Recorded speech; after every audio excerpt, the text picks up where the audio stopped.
Pemirsa, 3 bulan tidak diangkut. Gunungan sampah menghiasi jalan sepanjang Makam Caringin, Kota Bandung, Jawa Barat. Sampah meluber, menutup badan jalan dan mengeluarkan bau menyengat.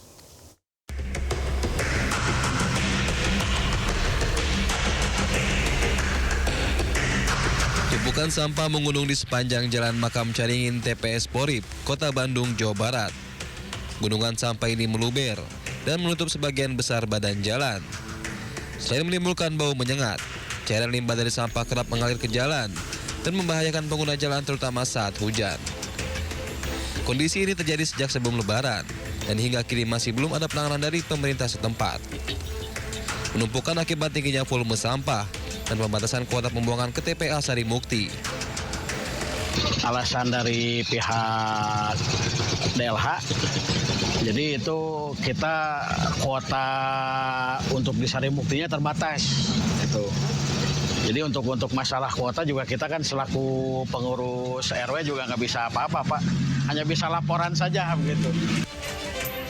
Selain di TPS Porib, gunungan sampah juga terlihat di beberapa lokasi lain, seperti TPA Sukahaji dan kawasan Mikomol. Warga berharap pemerintah segera mengambil tindakan untuk mengurangi darurat sampah di Kota Bandung. Dari Bandung, Jawa Barat, Billy Maulana Fikran, iNews melaporkan. Seorang penagih utang membuat laporan palsu kebakaran warung nasi goreng ke petugas damkar di Semarang, Jawa Tengah. Ia akhirnya mengakui perbuatannya yang dipicu emosi karena debitur sulit dihubungi. Bang, ning lokasi bang, kena lanunan palsu bang.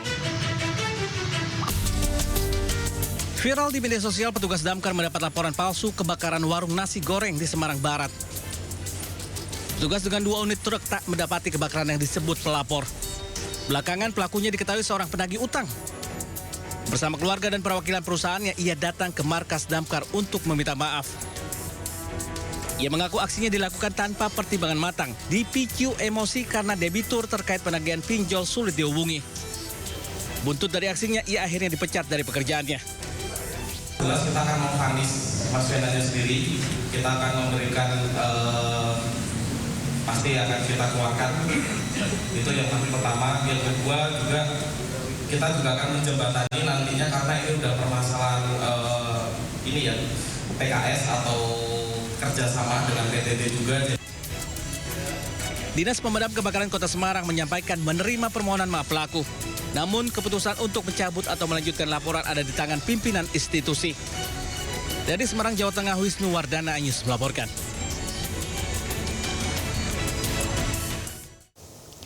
Curiga pintu rolling door macet saat akan membuka toko. Seorang pedagang gorden dikejutkan dengan kemunculan seekor ular sanca berukuran sedang dan bersembunyi di dalam tokonya di Bangkalan, Jawa Timur. Khawatir melukai anak-anak, petugas damkar segera mengevakuasi ular dari persembunyiannya.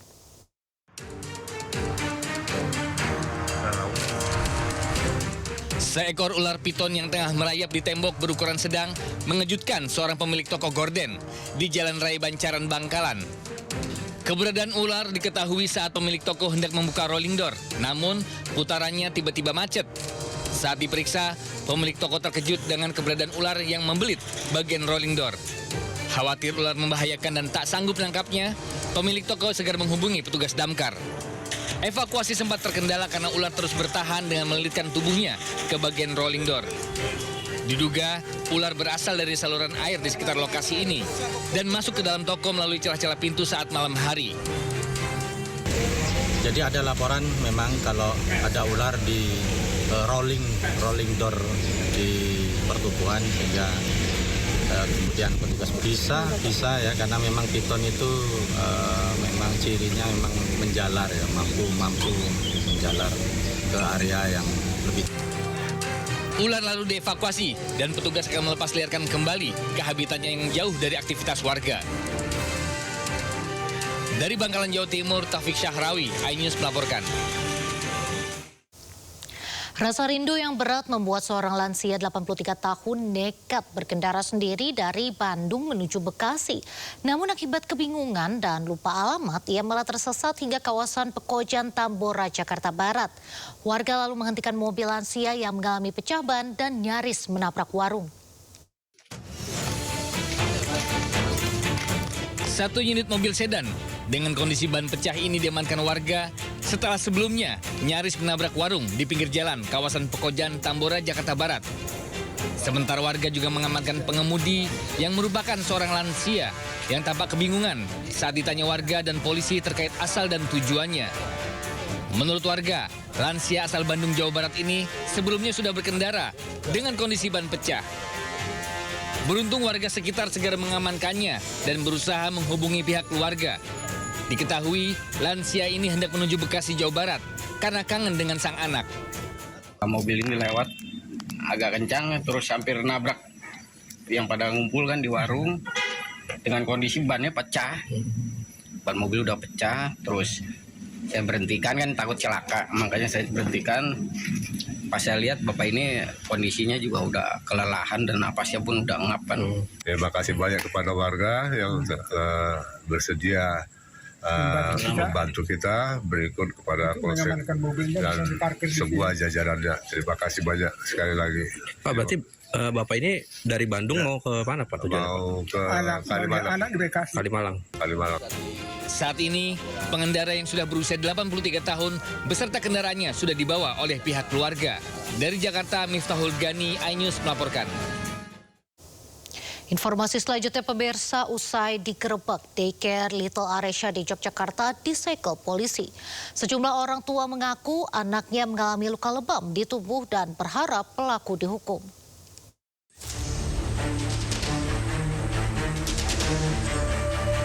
Tempat penitipan anak atau daycare Little Aresha di Jalan Pakel Baru, Kota Yogyakarta digerebek dan disegel polisi. Petugas juga telah memasang garis polisi menyusul adanya dugaan kekerasan di tempat tersebut.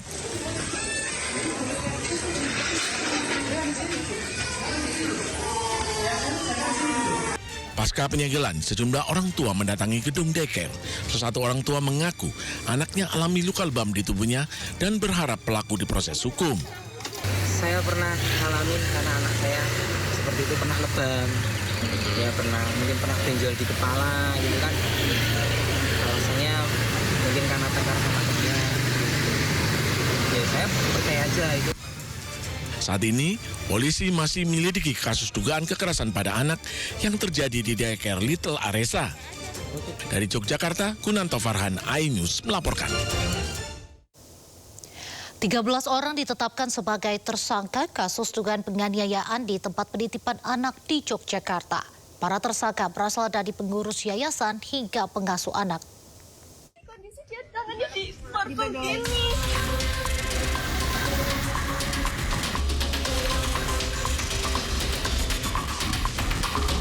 Kasus dugaan penganiayaan dan perbuatan tidak manusiawi di tempat penitipan anak Little Aresha kawasan Sorosutan, Umbul Harjo, Kota Yogyakarta terus bergulir. Terbaru, Polda Daerah Istimewa Yogyakarta telah menetapkan 13 tersangka dari kasus ini. Sebelum menetapkan tersangka, Polda Daerah Istimewa Yogyakarta telah melakukan serangkaian proses penyidikan dari pemeriksaan saksi-saksi hingga melakukan gelar perkara. 13 tersangka berasal dari pengurus yayasan maupun pengasuh di daycare tersebut. Para tersangka ini memiliki perannya masing-masing.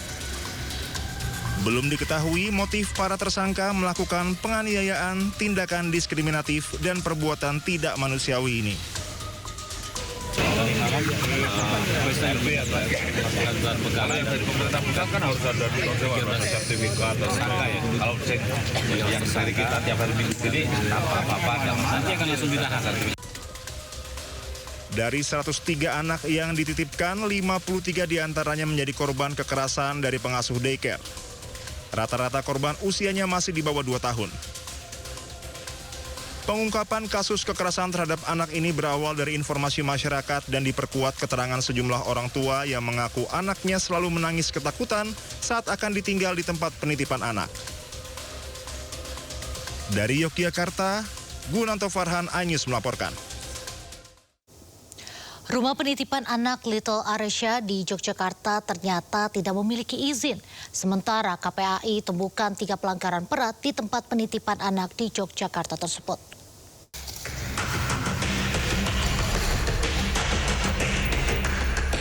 Rumah penitipan anak Little Aresya di Jalan Pakel Baru, Sorosutan, Umbul Harjo, Kota Yogyakarta hingga saat ini masih dalam kondisi tersegel garis polisi tanpa ada aktivitas apapun. Penyegelan masih dilakukan menyusul proses hukum adanya dugaan tindak kekerasan terhadap puluhan anak-anak yang dilakukan oleh para pengasuhnya sendiri. Wali Kota Yogyakarta Hasto Wardoyo menyatakan berdasarkan pengawasan rumah penitipan anak tersebut diketahui tidak memiliki izin sebagai tempat usaha penitipan anak, pendidikan PAUD maupun TK. Pemerintah Kota Yogyakarta juga akan melakukan sweeping pengawasan menyeluruh ke seluruh rumah penitipan anak di Kota Yogyakarta. Hasto juga menyatakan pihaknya telah melakukan koordinasi dengan KPAI dan Polresta Yogyakarta terutama untuk memberikan pendampingan psikologis bagi para korban. Seperti yang kemarin terjadi itu kan tidak ada izin, belum ada, hanya ada yasannya tapi tidak ada izin. Izin sebagai TPA, izin sebagai PAUD atau TK itu tidak ada izin. Pak Wali, mungkin akan ada pembakuan ataupun standar regulasi Pak untuk penitipan anak ke depan ini? Sebetulnya sudah ada SOP-nya, ada protapnya. Ketika dia itu mengikuti perizinan, melakukan perizinan, maka biasanya kita melakukan verifikasi, visitasi, kemudian kita cek standarnya, ya termasuk dapur seperti apa. Sementara Komisioner KPAI Diah Puspitarini menilai kasus ini menunjukkan pola yang lebih sistematis dibandingkan kasus serupa di daerah lain. Indikasi tersebut terlihat dari praktik yang diduga dilakukan secara berulang dan melibatkan lebih dari satu pengasuh. KPAI juga mencermati adanya dugaan perlakuan yang terstruktur terhadap anak-anak, termasuk pembatasan akses orang tua untuk memantau aktivitas harian di dalam daycare. Kondisi ini dinilai memperkuat dugaan adanya praktik yang berlangsung secara terorganisir. Namun di dalam kasus ini kami sangat prihatin karena anak korban ini banyak sekali ya, lebih dari 50 anak, dan tentu saja yang KPAI sudah turut serta melakukan pengawasan mendapatkan beberapa temuan, termasuk diantaranya karena daycare ini belum berizin, kemudian yang kedua memang semacam ada SOP ya, SOP bersama ataupun juga aturan di dalam lembaga tersebut, di mana jika anak-anak ini menangis dan lain sebagainya maka ada tindakan tertentu, kemudian juga orang tua tidak boleh terlalu masuk ke dalam dan lain sebagainya. Maka kami melihat memang ada unsur ya, pertama adalah unsur kekerasan fisik dan psikis, di mana ini melanggar Undang-Undang Perlindungan Anak. Kemudian yang kedua juga ada unsur perencanaan begitu, dan yang ketiga memang ada unsur keberlanjutan. Sehingga dalam hal ini juga kami melihat memang sebuah lembaga pendidikan abai, tidak melindungi anak dari kekerasan fisik yang terjadi, sehingga banyak anak menjadi korban. Selain penanganan kasus, KPAI mendorong adanya evaluasi menyeluruh terhadap pengelolaan daycare di Yogyakarta, termasuk pendataan lembaga yang telah memiliki izin maupun yang belum, serta pembinaan terhadap pengelola untuk memastikan standar perlindungan anak terpenuhi.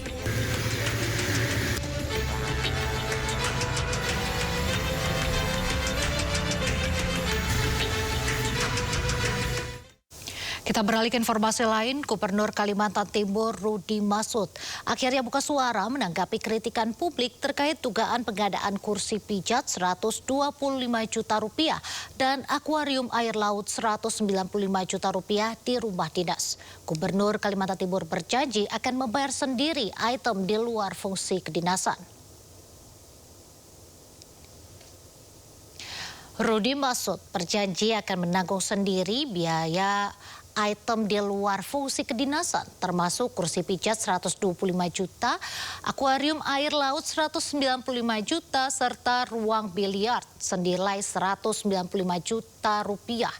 Dirinya juga berjanji akan mengaudit ulang 57 item belanja renovasi rumah jabatan senilai 25 miliar rupiah secara transparan. Untuk komitmen, saya akan mengambil langkah. Yang pertama, saya akan menanggung secara pribadi item renovasi rumah dinas yang di luar fungsi kedinasan, termasuk kursi pijat dan akuarium air laut. Seluruh item dalam paket renovasi akan kami evaluasi dan audit ulang secara terbuka agar masyarakat dapat melihat dengan jelas dan ikut mengawasi. Ke depan, kami juga akan melakukan penyesuaian agar penggunaan anggaran fasilitas pimpinan lebih sederhana dan lebih berpihak pada kebutuhan masyarakat. Kedua, sebagai bentuk menjaga kepercayaan publik, mulai esok, saya juga akan meniadakan keterlibatan keluarga dalam peran struktural yang berhubungan langsung dengan pemerintah Provinsi Kalimantan Timur, termasuk wakil ketua tim ahli gubernur untuk percepatan pembangunan. Sebelumnya, Gubernur Kalimantan Timur Rudi Pasut kembali menjadi perbincangan terkait dugaan adanya kursi pijat seharga Rp125 juta per unit di rumah dinas. Rudi Pasut mengaku kursi pijat ada, tapi mungkin karena kasihan dengan gubernur yang bertugas menyetir sendiri dengan perjalanan ribuan kilo. Gubernur Kalimantan Timur Rudi Pasut mengaku adanya kursi pijat di rumah dinas. Namun anggaran itu sudah ada dari 2024-2025. Pertimbangannya mungkin karena kasihan dengan gubernurnya yang bertugas menyupir sendiri melintasi jarak perjalanan ribuan kilo saat bekerja.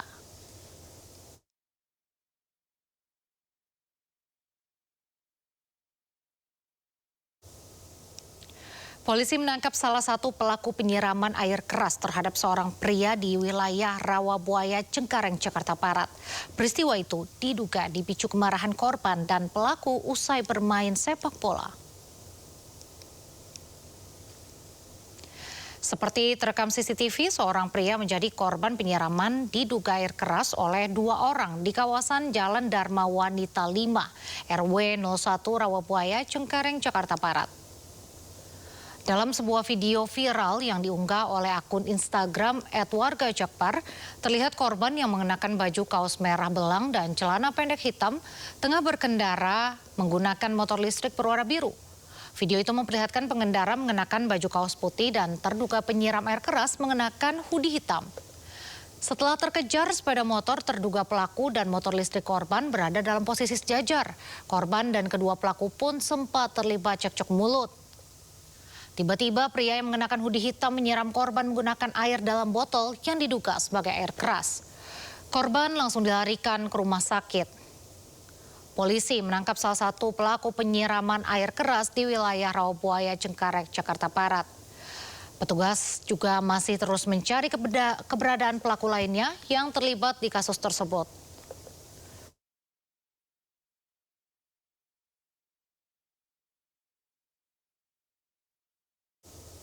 Pemirsa, seorang wanita viral di media sosial karena terlihat duduk di atas penyu yang merupakan hewan dilindungi. Peristiwa ini terjadi di Pantai Biru, Makassar dan membuat kecewa netizen.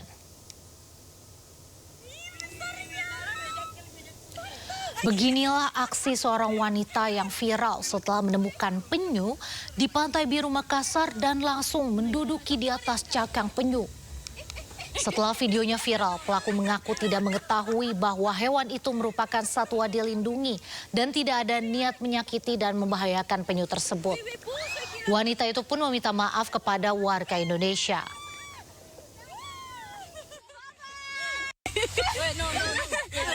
Ingin menyampaikan permohonan maaf yang sedalam-dalamnya atas tindakan saya terhadap penyu di Pantai Biru Makassar yang terekam pada video kemarin.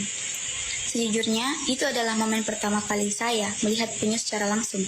Karena rasa senang yang berlebihan dan kurangnya pengetahuan saya mengenai aturan perlindungan satwa, saya melakukan tindakan yang sangat tidak bijak. Saya sangat sadar bahwa ketidaktahuan bukanlah alasan untuk membenarkan kekhilafan.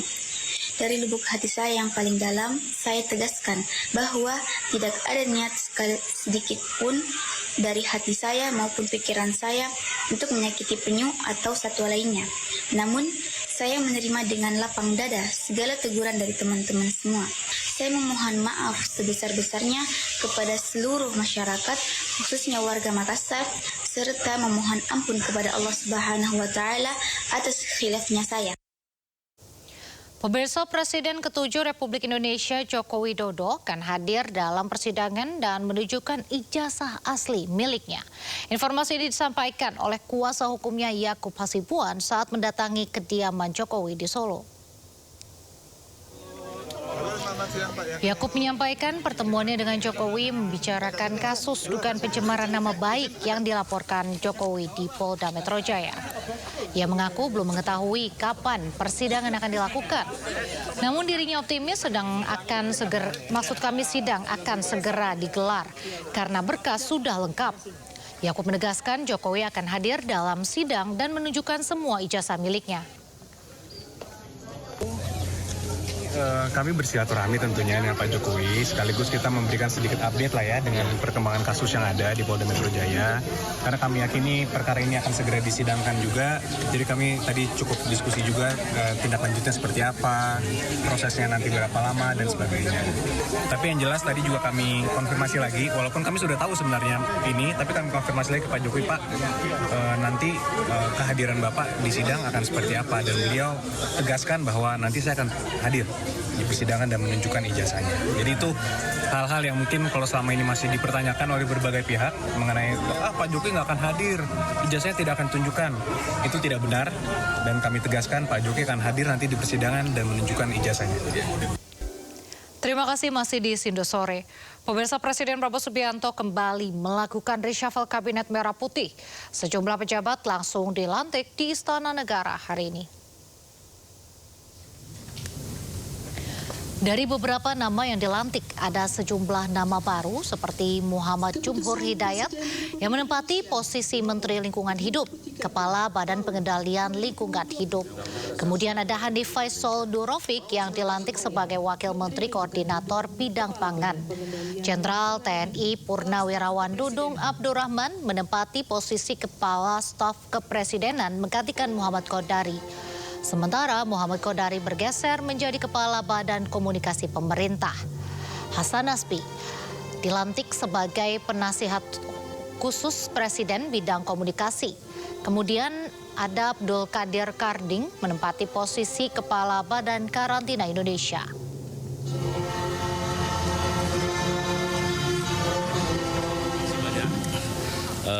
Hal yang harus dilakukan yang di depan mata kita, misalnya sampah juga kita secara bertahap nanti akan mengikuti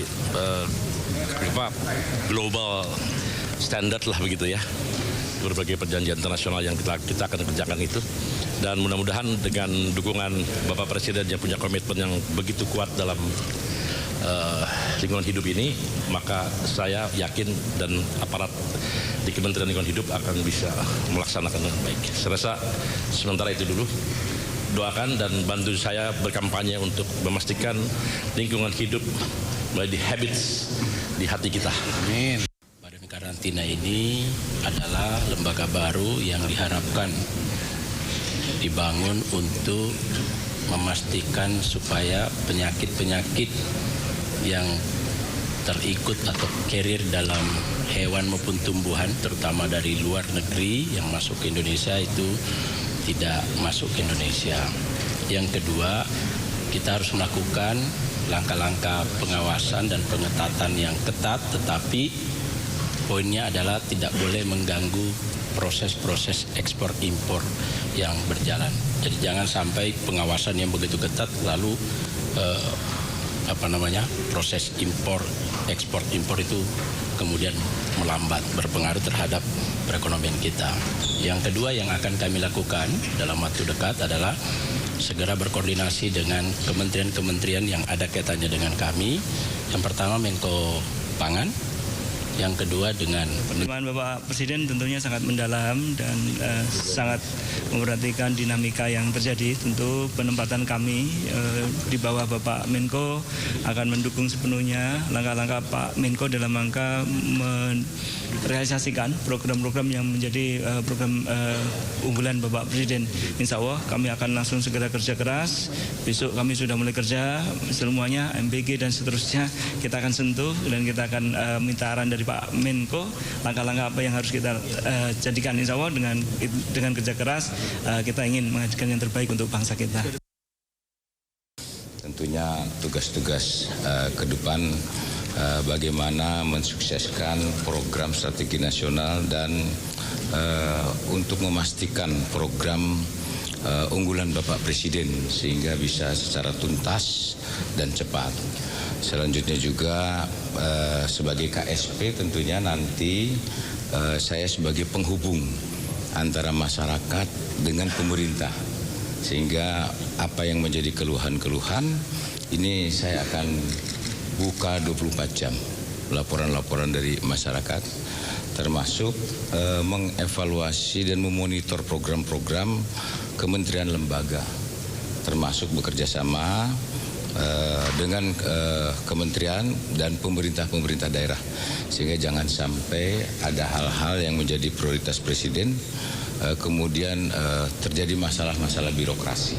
Nanti kita pangkas birokrasi. Jadi penasihat khusus nanti tentu sebagai pembantu presiden saya akan bekerja sama yang sangat erat dengan Abangda Kabakom yang baru, Bang Kodari, mungkin juga nanti dengan Ibu Menkom Digi, dengan Wamenkom Digi untuk memperkuat lagi bidang komunikasi yang diperkelakan oleh pemerintah supaya pesan-pesan yang ingin diketahui oleh publik itu bisa lebih baik lagi, bisa jauh lebih sampai dan bisa dipahami oleh masyarakat. Termasuk juga mungkin nanti dari pemerintah tentu kan harus juga meluruskan hal-hal yang berita-berita, pemahaman atau informasi yang tidak benar terhadap pemerintah. Jadi kalau ototnya mungkin nanti akan ada di Bakom, ada di Menkom Digi, kita mungkin nanti akan membantu pemerintah dalam soal strategi, dalam soal yang sifatnya mungkin ke substansi. Nah, ini pekerjaan yang besar, tentunya pekerjaan yang sangat besar ini harus bekerja sama dengan berbagai lembaga, dengan semua KL insya Allah, dengan semua stakeholder, terutama dengan teman-teman media ya, yang notabene kalau saya pribadi memang sudah menjadi bagian dari komunitas ini dari sangat-sangat lama ya. Pemirsa, perombakan kabinet resmi dilakukan Presiden Prabowo Subianto. Ini adalah kali kelima Presiden Prabowo merombak kabinetnya sejak ia dilantik 20 Oktober 2024 lalu. Apakah perubahan formasi kali ini benar-benar berujung pada perubahan kinerja? Dan untuk membahasnya lebih lanjut sudah bergabung bersama kami Guru Besar Komunikasi Politik UIN Jakarta, Profesor Gun Gun Herianto. Selamat sore, Prof. Gun Gun Herianto. Selamat sore, Mbak Nadia. Ya, Prof, seberapa mendesak sebenarnya langkah ini untuk dilakukan oleh Presiden Prabowo, Prof? Iya, reshuffle itu selalu dimensinya subjektif dan objektifnya Presiden ya. Ini yang kita kenal sebagai hak prerogatif yang melekat pada Presiden. Jadi ukuran-ukurannya kadang-kadang kita tidak tahu secara komprehensif mengingat ada yang terekspos, ada yang tidak terekspos di publik begitu. Jadi kita harus maknai reshuffle itu dalam dua dimensi. Pertama dimensi kinerja, yang kedua dimensi politis. Nah ini, kalau dimensi kinerja ya kita bisa lihat apakah menteri yang digeser atau diganti itu performanya buruk misalnya atau tidak. Menyangkut KPI sesuai dengan apa yang dikehendaki dalam program-program termasuk program prioritas Presiden. Tetapi yang kedua dimensinya adalah dimensi politis. Ya ini menyangkut politik representasi, soal alokasi pos kementerian tertentu untuk power sharing begitu ya dan lain sebagainya. Dan ini sangat biasa dalam konteks ya pemerintahan yang modelnya model konsensus. Model konsensus itu biasanya ditandai dengan ketiadaan partai dominan. Dan ketiadaan partai dominan itu menyebabkan pola hubungan politik itu bersifat reciprocal, timbal balik ya antara presiden dengan partai-partai penyokong. Bahasa teknisnya partai pengusung pada saat pemilu ataupun kelompok-kelompok yang memang menjadi bagian tidak terpisahkan dari pemenangan presiden di masa pilpres dulu. Nah ini bagian dari contoh misalnya kehadiran nama-nama ya seperti Pak Kodari itu kan tidak terlepaskan juga dari konstelasi pilpres dulu. Kemudian Pak Dudung ya kemudian juga Pak Kadir, Abdul Qadir Karding, ya kemudian Hasan Nasbi, semua kan kita bisa maknai menjadi representasi politik ya, terutama pada saat membacanya konstelasi di Pilpres lalu. Berarti lebih ke politis ya sifatnya dibanding indikatornya rapor kinerja begitu? Ya, kita selalu melihat hal ini dalam reshuffle di pemerintahan ya. Jadi meritokrasi itu mungkin dibicarakan, tetapi lebih dominan saya lihat aspeknya itu aspek politik ya. Contoh misalnya posisi, dan apakah itu keliru? Ya sebenarnya saya bisa maknai begini ya. Yang paling penting itu dalam konteks reshuffle, adakah perubahan yang dikehendaki presiden setelah kemudian melakukan reshuffle? Itu yang paling penting. Contoh misalnya Pak katakan di Kementerian Lingkungan Hidup ya kalau nggak salah. Nah, apakah kemudian mampu mengakselerasi kementerian ini? Lagi-lagi nanti ukurannya kan kinerja gitu ya. Kemudian misalnya Mbak Nadia bisa lihat misalnya Pak Hasan Nasbi di posisi yang baru ini yang tetap sebenarnya mengakselerasi fungsi komunikasi bersama-sama dengan Bakom nanti tentu Badan Komunikasi Pemerintah dan KSP. Nah, apakah Pak Dudung, kemudian Pak Kodari, dan kemudian ditambah Pak Hasan Nasbi yang melekat sebagai utusan khusus bidang komunikasi itu mampu memperbaiki komunikasi publik pemerintah gitu ya. Kalau misalnya memang jalan di tempat, ya berarti memang aspek yang kedua dari dimensi yang saya bahas tadi, yaitu dimensi politiknya lebih kental dibanding dimensi memperbaiki kinerja. Nah, harapan publik yang sering kita inginkan dari setiap reshuffle termasuk saya ya, menghendaki setiap reshuffle itu berujung pada perbaikan kan, dari sisi tata kelola, perbaikan dari sisi kinerja, artinya ada produktivitas yang mengarah pada penguatan ya institusi kementerian yang bersangkutan, bukan kemudian justru setback lagi. Kenapa? Karena kan ini bicara waktu, bicara prioritas tuh bicara waktu. Waktu menjabat dalam kementerian itu tidak lama loh. Meskipun misalnya secara hitung-hitungan matematis 5 tahun, efektif bekerjanya kan cuma 3 tahun ya. Karena tahun pertama itu hanya konsolidasi. Kedua, ketiga, oke, bisa menjadi tahun yang optimal. Tahun keempat, kelima sudah dipakai untuk pemilu lagi. Ya udah, orang sudah kemudian fokus pada kontestasi elektoral. Makanya kalau di tengah jalan ada reshuffle, saya tuh selalu berpikir, efektifkah reshuffle gitu ya? Oke, karena itu melekat pada subjektifnya presiden untuk menilai, dan objektifnya FCR atau Finding Conclusion Recommendation yang dilakukan oleh presiden, ya mata publik dengan mata presiden mungkin berbeda ya, karena sumber daya yang dimiliki untuk mengakses informasi soal misalnya performa kinerja menteri itu juga berbeda. Kita hanya melihat dari kulit luar, sementara presiden itu punya data intelijen, punya laporan annual gitu, atau laporan bulanan, laporan bahkan mungkin harian, yang itu bisa jadi standar dalam mengkalkulasi apakah menteri yang bersangkutan kinerjanya bagus atau tidak. Tapi terlepas dari itu Mbak Nad, saya sih berpikir begini ya, yang paling penting dari setiap reshuffle itu bukan soal bergantinya nama gitu ya, tapi soal apakah intensi reshuffle itu adalah untuk memperbaiki situasi. Kalau hanya sekedar politik akomodasi ya saya pikir tidak akan banyak mengubah banyak hal-hal yang fundamental. Gitu. Baik Prof Gun-Gun dan juga pemirsa, ini kita simak bersama dulu. Berikut adalah nama sejumlah tokoh yang menjabat posisi terbaru dalam Kabinet Merah Putih pada reshuffle kelima kali ini. Yang pertama adalah mantan Kasat sekaligus penasehat khusus Presiden bidang pertahanan Dudung Abdurrahman. Dudung menggantikan Muhammad Kodari sebagai Kepala KSP.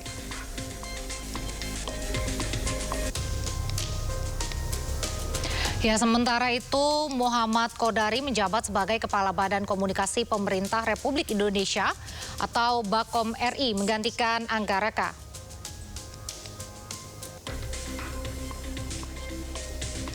Mantan Kepala Kantor Komunikasi Presiden atau PCO Hasan Nasbi ditunjuk Presiden sebagai utusan khusus bidang komunikasi.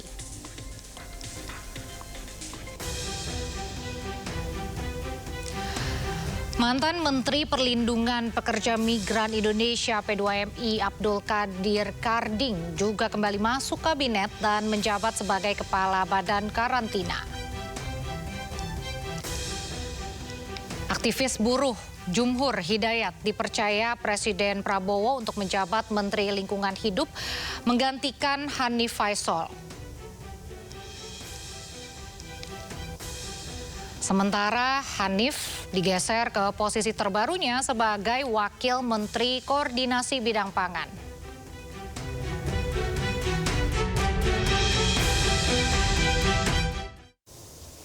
Ya Pak, kalau kita melihat dari nama-nama ini ada nama baru, tapi juga kita lihat ada beberapa nama yang hanya bergeser. Ini lebih faktor politis yang lebih kental atau bagaimana Bapak melihatnya?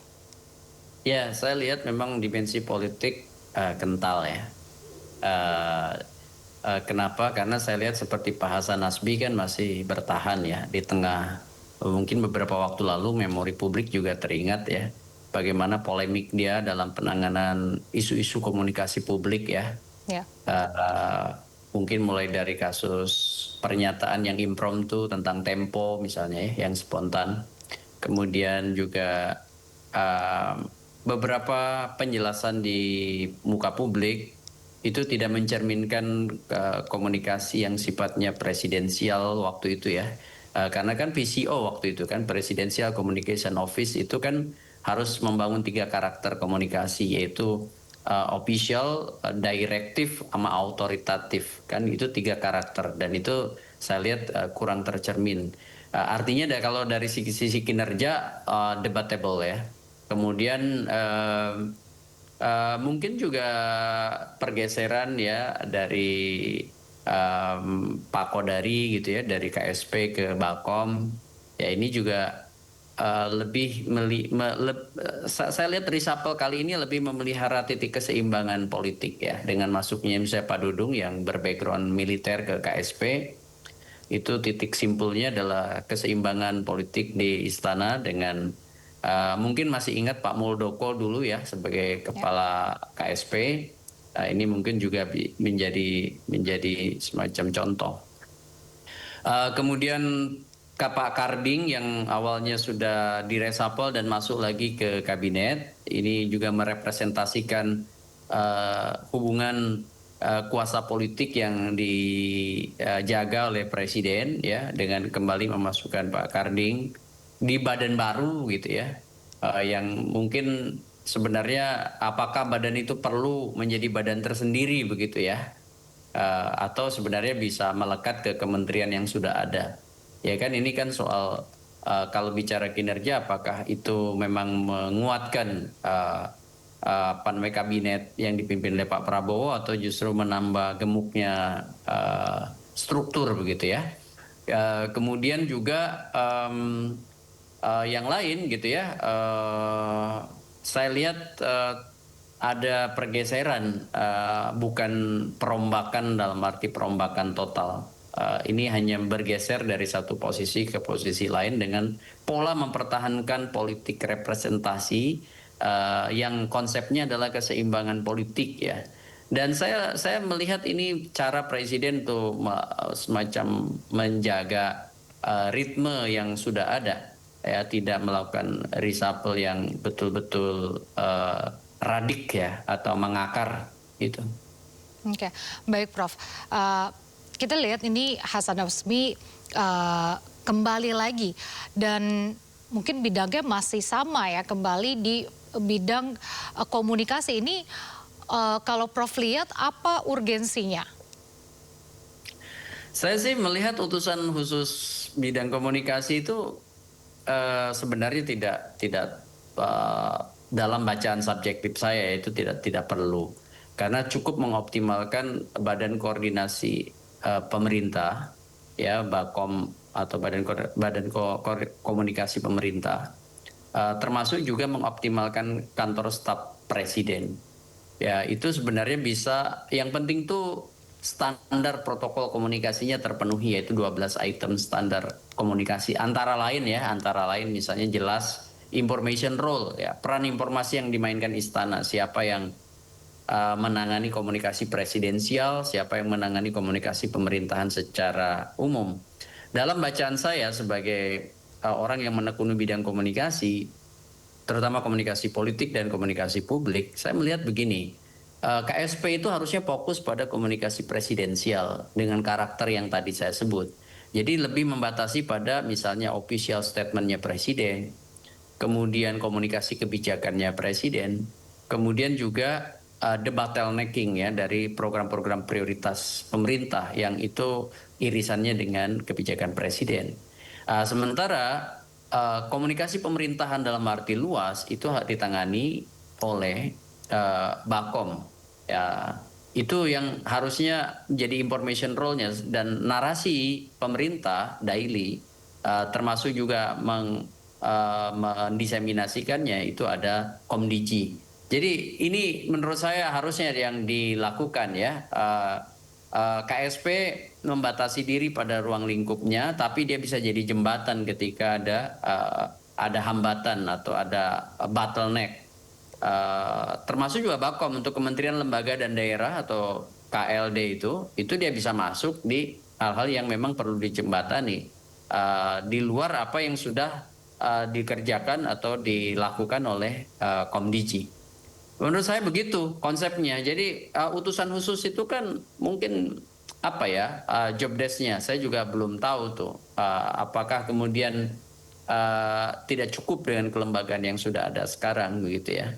Memang betul komunikasi publik itu tidak akan bisa berjalan kalau komunikasi politiknya juga buruk. Contohnya misalnya komunikasi dengan kekuatan-kekuatan real politik, ya entah itu partai, entah itu media, mungkin entah itu pressure group atau kelompok penekan, kelompok kepentingan, figur yang mungkin juga dianggap selama ini menjadi outsider pemerintah dan banyak mengkritik pemerintah.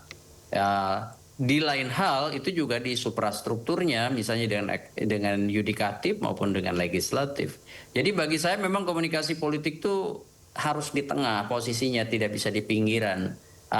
Tetapi itu kan tidak bisa perseorangan. Ya menurut saya mengoptimalkan KSP dan mengoptimalkan sekarang adanya Bakom, tidak lagi utusan khusus yang sifatnya perseorangan begitu. Baik. Nah, Prof Gun-Gun, ini kan Abdul Qadir Karding ini masuk ke kabinet dan menjabat sebagai kepala badan karantina, yang mana ini adalah lembaga baru ya. Menurut Anda, apakah lembaga baru ini kan tadi kan Prof sempat mengatakan sebenarnya bisa saja menempel dengan badan lain mungkin. Lalu untuk apa sebenarnya langkah ini diambil? Anda membacanya seperti apa? Ya, saya nggak tahu roadmap tentang lembaga atau badan ini ya. Badan karantina ini mau jadi mengerjakan prioritas apa gitu. Saya sih dalam konteks efisiensi ya dan efektivitas kinerja pemerintah itu ya sebenarnya bisa menjadi sub dari sistem yang sudah ada ya, tidak perlu membuat badan baru begitu ya. Tetapi lah ketika presiden misalnya punya keinginan dan dieksekusi, cuman memang perlu penjelasan lebih rinci kepada publik kenapa sih harus butuh badan karantina, untuk apa?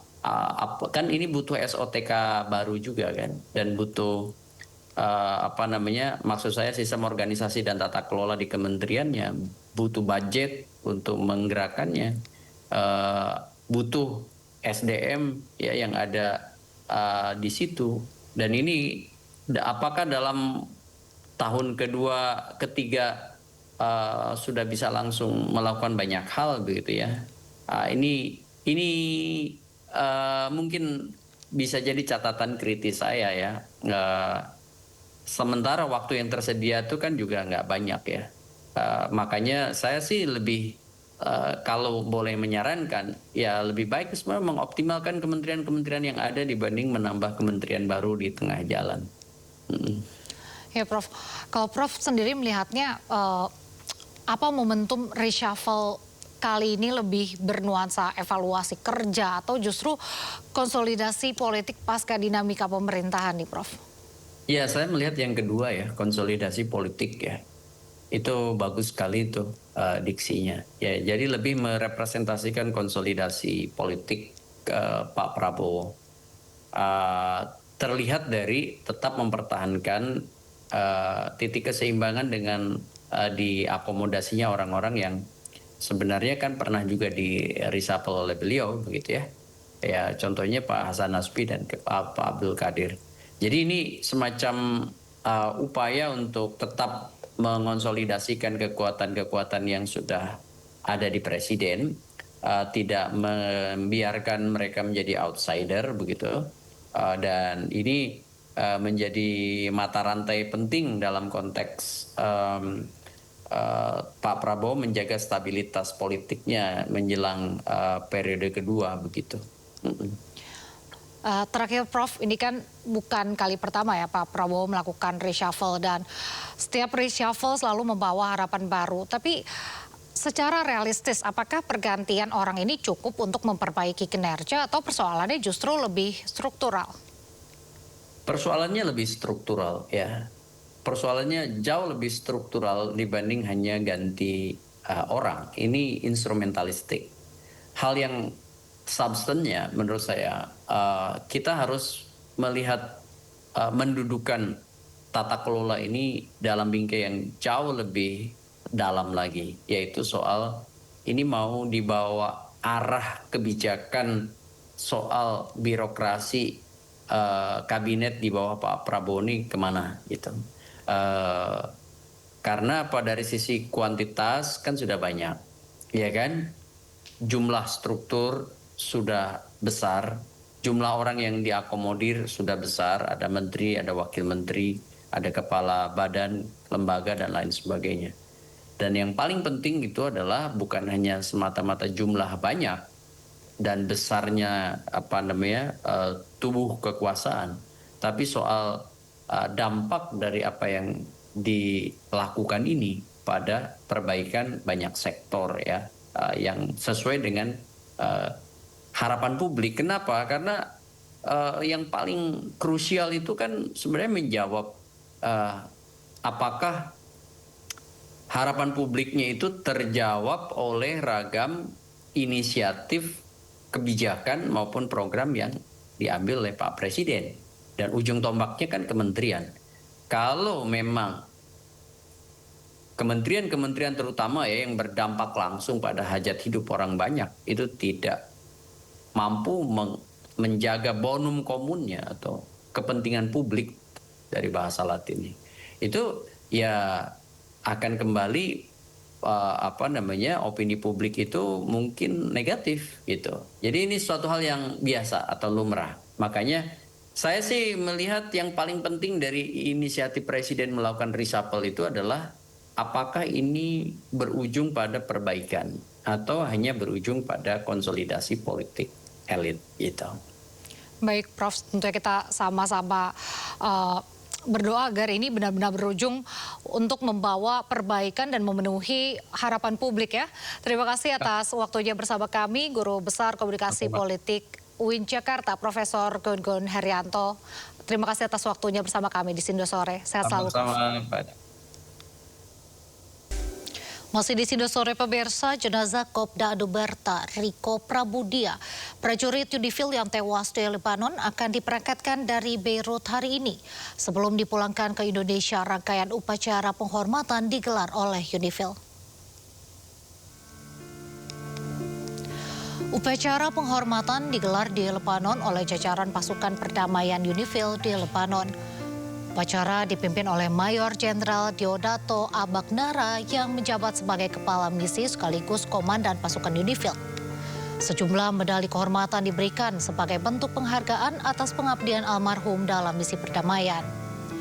Jenazah Kopda Numerta Riko Pramudia diberangkatkan ke Indonesia hari ini. Rencananya jenazah akan dimakamkan di Taman Makam Pahlawan, Tebing Tinggi, Sumatera Utara. Riko, we are here for you today.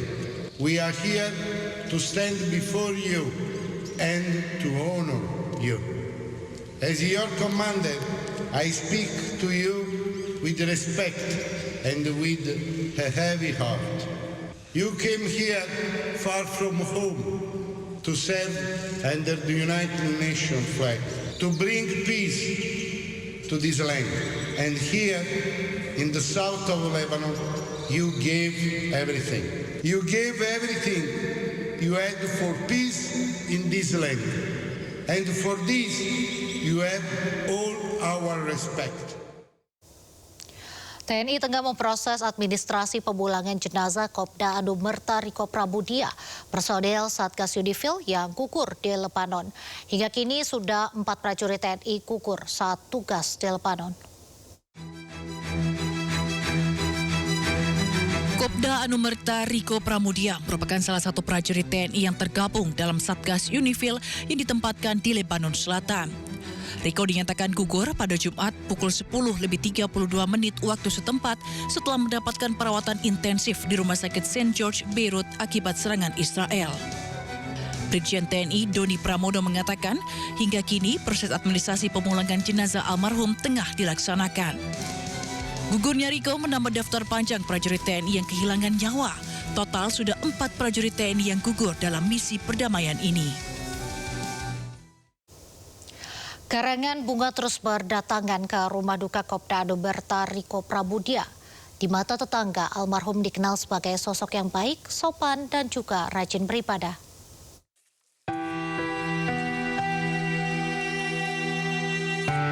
Satu persatu karangan bunga dari pejabat TNI hingga Menteri Pertahanan memenuhi halaman rumah duka di Dusun 7 Serbajadi, Serdang Bedagai. Di saat yang sama, warga dan kerabat silih berganti datang untuk menyampaikan ucapan duka kepada keluarga. Prajurit berusia 31 tahun ini gugur pada Jumat pagi waktu setempat setelah sebelumnya mengalami luka berat akibat serangan proyektil di pos Unifil Lebanon Selatan. Di mata tetangga, Kopda Numerta Riko Pramudia dikenal sebagai sosok yang sangat baik, sopan, dan taat beribadah. Anaknya baik, sopan. Sama orang tua pun sopan dia juga. Kalau jumpa sama orang tua udah jadi tentara pun pasti salaman, cium tangan orang tua gitu. Saat ini keluarga masih menunggu kedatangan jenazah Riko. Rencananya jenazah akan dimakamkan di Taman Makam Pahlawan Lubuk Pakam, Kabupaten Deli Serdang. Dari Serdang Bedagai, Sumatera Utara, Wahyu Rustandi, iNews melaporkan. Pemirsa, televisi pemerintah Iran merilis rekaman yang menunjukkan sebuah kapal kontainer besar disita oleh Korps Garda Revolusi Islam Iran karena upaya melanggar aturan navigasi. Rekaman video memperlihatkan kapal-kapal bermuatan kontainer yang beroperasi di bawah naungan Mediterranean Shipping Company terdampar di laut. Tanggal dan lokasi rekaman tersebut tidak dapat diverifikasi pada saat publikasi. Angkatan Laut Korps Garda Revolusi Islam Iran mengatakan mereka telah menyita 2 kapal kontainer karena beroperasi tanpa izin dengan alasan dugaan keterkaitan dengan Israel.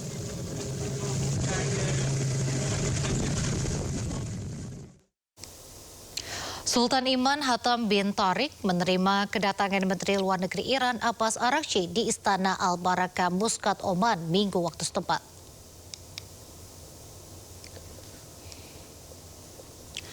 Pertemuan pemimpin kedua negara ini dikabarkan oleh media setempat akan membahas situasi yang berkembang dan upaya diplomatik untuk mengakhiri konflik yang sedang berlangsung. Kedatangan Araghchi merupakan bagian dari serangkaian kunjungan luar negeri termasuk ke Moskow. Dilaporkan bahwa Araghchi dijadwalkan akan kembali mengunjungi Pakistan pasca pertemuannya dengan Sultan Oman.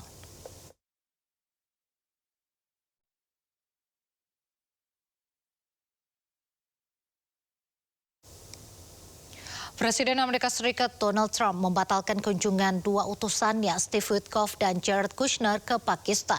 Trump tidak ingin para utusannya membuang waktu untuk pembicaraan yang dianggap tidak produktif.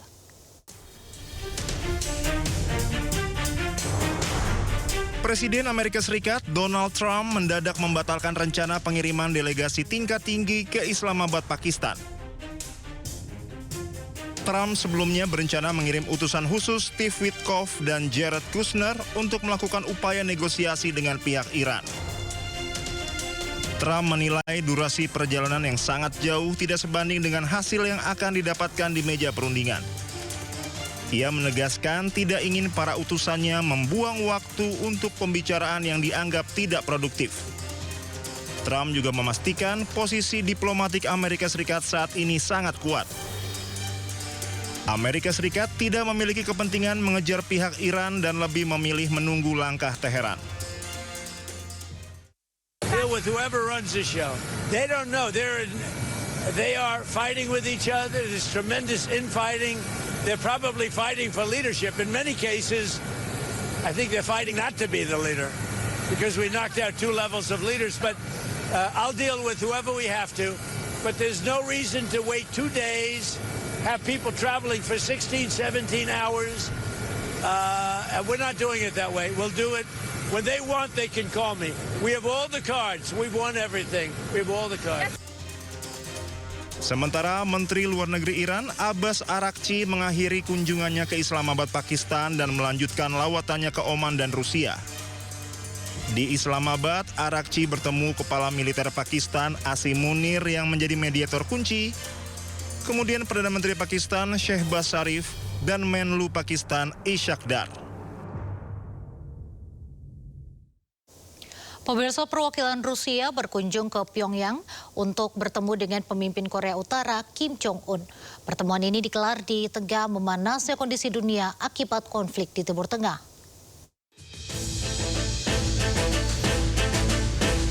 Delegasi tingkat tinggi Rusia hadiri sejumlah agenda di Korea Utara. Salah satunya adalah meresmikan monumen militer baru. Monumen ini didedikasikan untuk mengenang keberanian tentara Korea Utara dalam operasi di luar negeri. Perwakilan Rusia yang hadir adalah Ketua Duma Negara Rusia Vyacheslav Volodin dan Menteri Pertahanan Andrei Belousov. Sebelumnya delegasi Rusia sempat bertemu dengan pemimpin tertinggi Korea Utara Kim Jong-un. Dalam pertemuan ini, kedua negara tegaskan sepakat untuk memperkuat kerjasama dan mempererat persahabatan di tengah konflik antara sejumlah negara. Слова приветствия и наилучшие пожелания от нашего президента Владимира Владимировича Путина и также поздравления в связи с переизбранием на должность председателя государственных дел Корейской Народно-Демократической Республики. Для нас большая честь находиться в эти дни в Пхеньяне, участвовать в открытии мемориального комплекса и музея боевых подвигов героев зарубежной военной операции.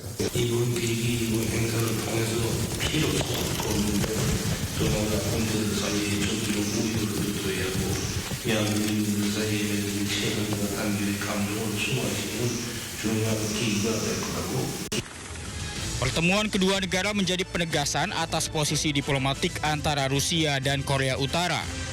Hal ini pun menjadi sorotan di tengah perang yang masih berlangsung baik di Timur Tengah maupun antara Rusia dengan Ukraina.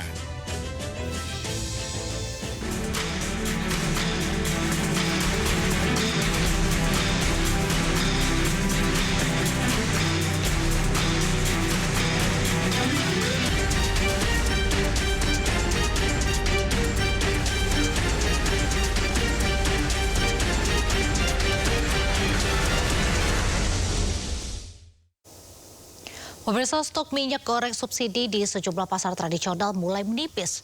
Sementara Menteri Koordinator Bidang Pangan Zulkifli Hasan mengungkap lonjakan harga minyak kita di pasaran dipicu tersedotnya pasokan ke program bantuan pangan dalam 2 bulan terakhir.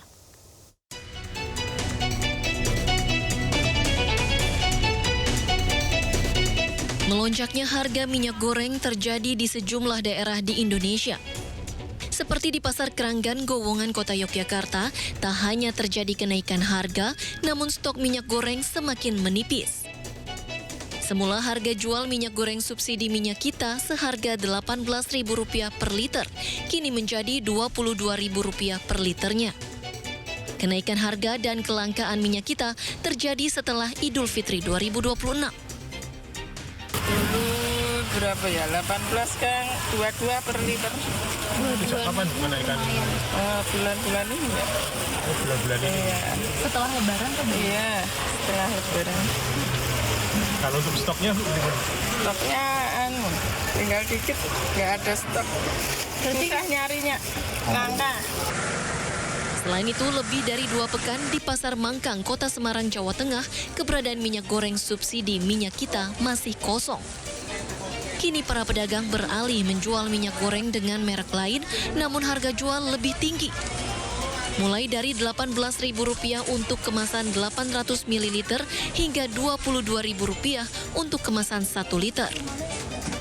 Terkait hal tersebut, Menteri Koordinator Bidang Pangan Zulkifli Hasan mengatakan pemerintah putuskan minyak kita tidak lagi jadi satu-satunya merek yang digunakan dalam paket program bantuan pangan.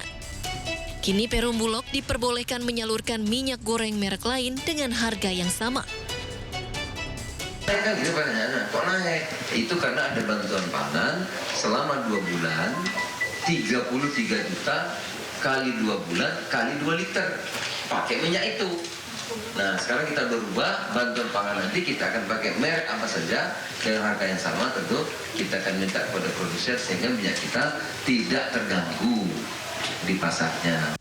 Dengan begitu diharapkan ketersediaan minyak goreng subsidi minyak kita di pasaran tetap terjaga dan harganya pun stabil. Tim Liputan iNews melaporkan. Pedagang mengeluhkan kesulitan mendapatkan pasokan minyak kita dan tingginya harga minyak non-subsidi atau minyak premium. Pasar Johar Baru, Jakarta Pusat mulai mengalami kelangkaan minyak kita. Sebagian besar pedagang sudah tidak lagi menjual minyak kita karena sulitnya proses pengajuan ke distributor. Kelangkaan minyak kita ini juga mendorong kenaikan harga minyak premium yang cukup tinggi. Harga minyak premium berada di kisaran 20 hingga 25.000 per liter dan untuk minyak kita dijual di harga Rp18.000, jauh di atas harga eceran tertinggi.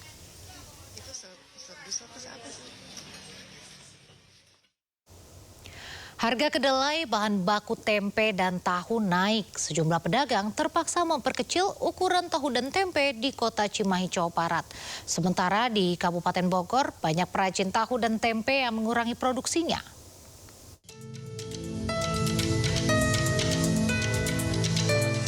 Pedagang tahu tempe di Pasar Antri Kota Cimahi ini, karena harga kedelai naik, harus memperkecil ukuran tahu tempe agar harga jualnya tidak naik. Meski diprotes pembeli, namun omset pedagang turun.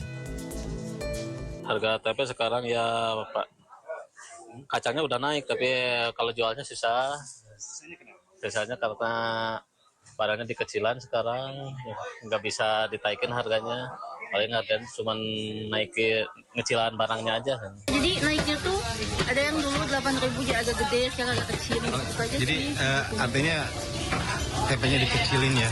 Ya, ini berat nggak nih? Berpengaruh nggak dengan dikecilin ini? Kalau pengaruh pasti. Di sentra produksi Lebak Talun Parung Panjang Kabupaten Bogor, akibat harga bahan baku kedelai naik, perajin tahu tempe mengeluh dan menghentikan aktivitasnya. Beberapa pengrajin tahu tempe memperkecil ukuran tempe untuk bertahan. Kedelai ini kan punya kita gitu loh, masa punya negeri kita sendiri. Kenapa lebih berhasil diproduksi di luar tuh akhirnya kesini lagi kita harus import dan jadinya mahal. Padahal di sini tuh ada semuanya. Pertama saya akan membawa kalau nanti ketika saya rapat bertemu dengan Menteri Perdagangan, saya akan bertanya seperti saya ngomong barusan.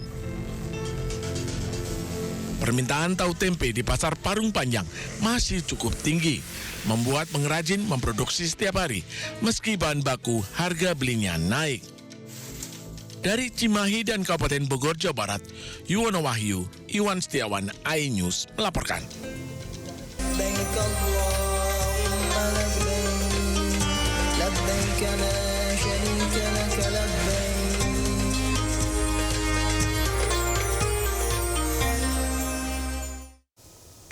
Pemirsa, penyelenggaraan Haji 2026, pemerintah Arab Saudi memperketat aturan saat beribadah di area Masjid Nabawi.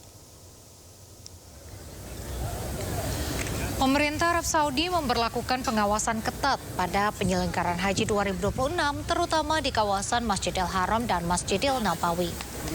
Seluruh jemaah haji diwajibkan memiliki dokumen resmi, termasuk visa haji dan tasrih atau izin resmi beribadah. Pemerintah Arab Saudi menegaskan tanpa dokumen tersebut, jemaah tidak diperkenankan mengakses area-area ibadah utama. Petugas keamanan dan otoritas tempat terus memastikan seluruh aktivitas berjalan tertib. Kita harapkan adalah jamaah juga mematuhi peraturan di Masjid Nabawi setempat ya, supaya tidak berurusan dengan aparat keamanan Saudi setempat. Adapun larangan-larangan itu misalnya antara lain live streaming dengan media sosial platform apapun ya, kemudian juga membuat video komersil, lalu mendokumentasikan evakuasi medis maupun jenazah, juga kemudian membuat kegaduhan, yel-yel dan sebagainya, membawa loudspeaker, kemudian berikutnya membawa bendera atau atribut ya yang berbau apapun, apakah parpol, apakah ormas, atau hanya sekadar bendera kloter, sebaiknya dihindari. Kemudian juga tidak merokok di area masjid. Menjamin mobilitas ibadah tamu Allah di Tanah Suci, pemerintah mengerahkan 452 bus sholawat yang beroperasi 24 jam penuh. Seluruh jemaah kini bisa menikmati layanan gratis ini menuju Masjidil Haram tanpa memandang jarak penginapan mereka. Kekuatan infrastruktur transportasi haji Indonesia kini memasuki fase operasional penuh di 5 wilayah kota Mekah. Meskipun aturan Arab Saudi menetapkan layanan hanya bagi jemaah yang berjarak lebih dari 2 km, pemerintah Indonesia memastikan seluruh tamu Allah terlayani tanpa memandang jarak hotel menuju Masjidil Haram. Total 452 armada bus kota berusia muda disiagakan untuk membelah 21 rute aktif. Bus ini menjadi urat nadi mobilitas yang beroperasi tanpa jeda sejak kedatangan kloter pertama. Pemerintah Indonesia memberikan kebijakan seluruh akomodasi di kota suci Makkah Al-Mukarramah ini diberikan layanan transportasi walaupun punya jarak kurang dari 2000 meter. Guna menghindari kepadatan, armada bus akan ditambah volume keberangkatannya setiap menjelang waktu salat fardu. Jamaah diimbau untuk berangkat lebih awal agar dapat beribadah dengan tenang dan terhindar dari antrean panjang di terminal. Dari Makkah, Arab Saudi, Ika Kusuma, Sindo News melaporkan. Suasana haru sekaligus meriah mewarnai pelepasan jemaah haji di sejumlah daerah. Di Cimahi, Jawa Barat, beberapa jemaah haji harus berlari karena tertinggal bus rombongan.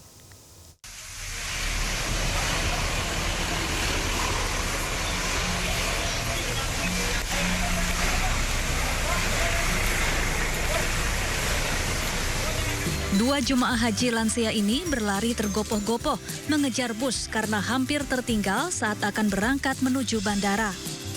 Akhirnya keduanya bisa menaiki bus rombongan meski dengan nafas tersengal-sengal dan tubuh berkeringat. Sementara itu sebelumnya keluarga dan jemaah menangis haru saat mengantar keberangkatan para jemaah. 441 jemaah haji yang tergabung dalam kloter 7 asal kota Cimahi diberangkatkan dengan dilepas langsung oleh wali kota Cimahi.